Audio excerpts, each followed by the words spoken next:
I have some possible formations that Liverpool could be playing with all the new signings.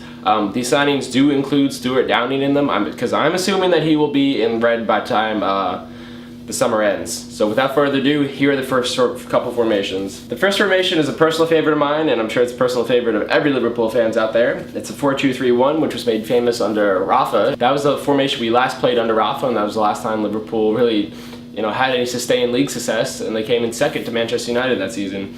So Reina in goal, Johnson, who just signed a new contract at right back, Carragher and Agger pairing in the middle, and at left back I'm going to say player X, because we don't really know who's going to be playing there. I don't think it'll be Agger, I don't think it'll be Fabio Aurelio, I don't think it's going to be any of the youngsters, and God forbid it'll be Paul Konchesky. I think Liverpool will go out and sign a quality left back, maybe Jose Enrique, I don't really know at this point.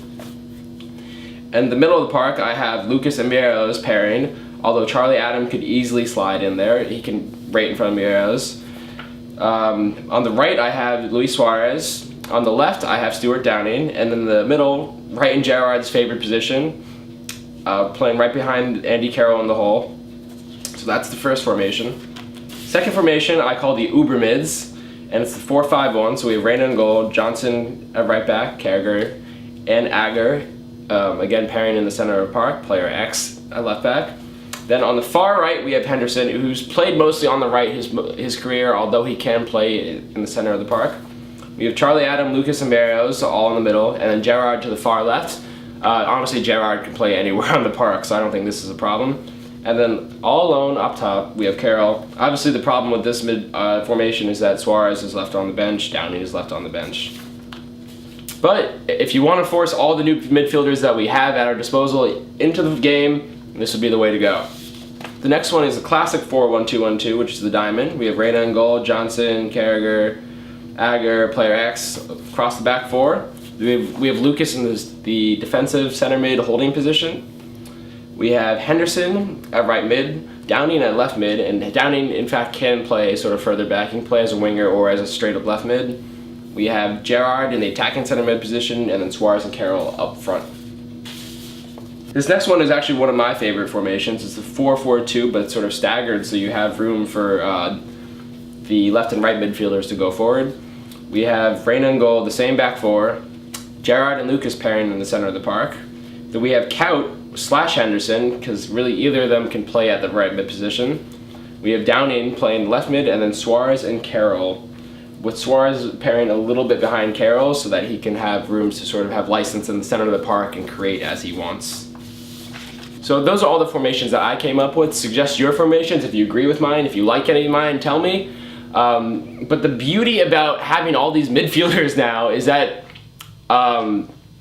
we didn't just buy midfielders that are strictly defensive center midfielders or strictly can only play in the attack. But they're all very, very versatile players. Raul Meireles proved last season to be Liverpool's most versatile player. He started out playing as a defensive center midfielder. Then he sort of played on the right under Hodgson. Then under Dalglish, he kind of actually took over Gerrard's more favorite position, played up front, scored all those goals in the middle of the season. So really, Meireles is a true box-to-box midfielder who can play any position in midfield. He's very versatile. We all know Gerrard can play anywhere in the park. Henderson, not only can he play on the right, but he can also play in the center. He has experience in the center. Charlie Adam, he's more of a true center midfielder, so I guess that's the only bad thing about him, is that he's not versatile, but he's an outstanding player. Lucas is a true holding midfielder. He's done an outstanding job the past season, so he can stay there. And Stuart Downing, as I've discussed, he can play as an out-and-out winger, and he can also slide back in the left mid. So now Liverpool has lots of options in midfield that they'll be able to sustain some injuries in that area, which is very, very healthy and a very, very, very good thing for a club that looks like it wants to challenge for the top four this year and possibly for the title of the following year. So that's all for today with JLB Sports TV. I hope you enjoyed my video. Give me your thoughts on the Charlie Adams signing and any possible formations that you think Liverpool will be playing next season with all the signings coming in. Plus, if you want to talk transfers down below, feel free. What's good with Juan Mata? I think he'd be a great signing. So I also want to say one more thing before I go. I do read all your messages, I read all of your comments, I read all your personal messages. If I don't respond to them, I'm sorry. But I do read all of them, and when you ask me to make videos on such and such topics, I try to. I've gotten lots of personal messages saying, can you tell me how Liverpool will look with Charlie Adam? Can you give me your thoughts on Charlie Adam? How will Liverpool look next year? And I'm making videos right now to please what you guys want. Right now I'm up to 965 subscribers. My goal when I made this channel was to get 1,000 subscribers by the time I graduated. I guess we fell about 35 subscribers short of that goal, but that's still very, very outstanding in my mind. I'm very, very proud of what I've done with this channel, and I'm really, really proud of the support I've received ever since I started making videos exclusively on Liverpool. My viewership has gone up. I've been had way, way more interesting discussions with fans and comments. So if you like my videos, hit the little yellow button, subscribe, help me get to 1,000 subscribers, and I hope you're all having a great summer.